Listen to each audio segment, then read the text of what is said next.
من جزيرة فقيرة يملأها البعوض إلى أقوى اقتصادات العالم، هكذا أسس لي كوان يو سنغافورة التي نعرفها اليوم. لم تكن سنغافورة أكثر من مستعمرة بريطانية فقيرة.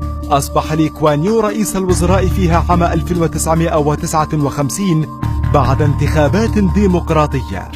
انضمت سنغافورة إلى الاتحاد الماليزي عام 1963 عقب الاستقلال عن بريطانيا، لكن بعد سنتين فقط قررت ماليزيا التخلي عنها، وأصبحت بذلك سنغافورة دولة مستقلة بحكم الأمر الواقع.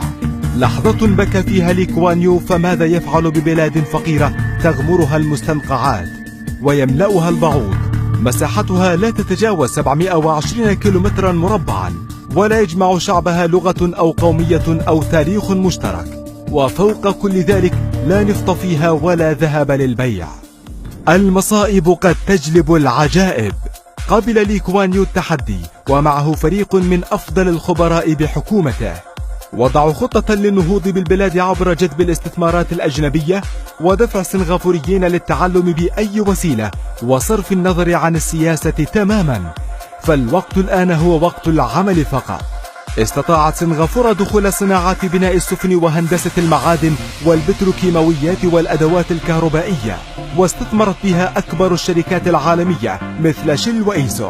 وبحلول التسعينات أصبحت ثالث أكبر مركز لتكرير النفط في العالم، وثالث أكبر مركز لتجارة النفط بعد نيويورك ولندن، وتصدرت العالم في إنتاج البتروكيماويات، وأصبح ميناء سنغافورة من أكثر موانئ العالم ازدحاما. في تلك الأثناء كان عموم الشعب متعلما ويتحدث اللغة الإنجليزية التي أصبحت لغة رسمية في البلاد.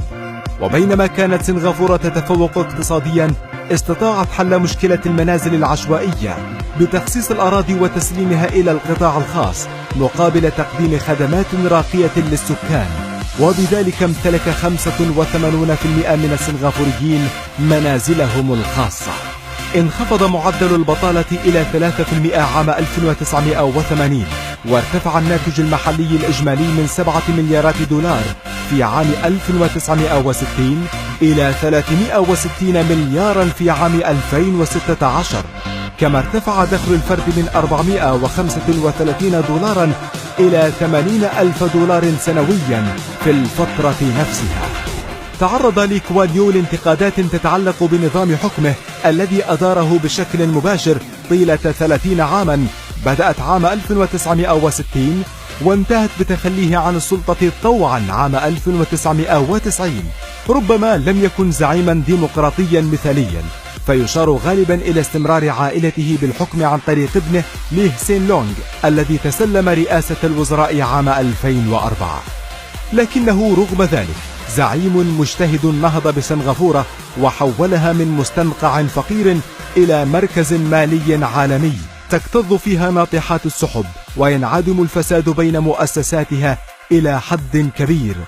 وجواز سفرها يتربع مع ألمانيا في المرتبة الأولى عالميا لعام 2017، كما أن ناتجها المحلي الإجمالي يعادل الناتج المحلي الإجمالي لماليزيا التي تخلت عنها، رغم أن ماليزيا تفوقها مساحة ب450 ضعفا. هذا الرجل يتذكره سنغافوريون بلقب الوزير المعلم أو المعلم الأعلى، وعندما مات عام 2015 سجل التاريخ له تركة ثمينة، سمعة طيبة، وبلادا غنية تعد واحدة من أقوى اقتصادات العالم. فهل سيكون لبلادنا العربية لي كوان يو يوما ما؟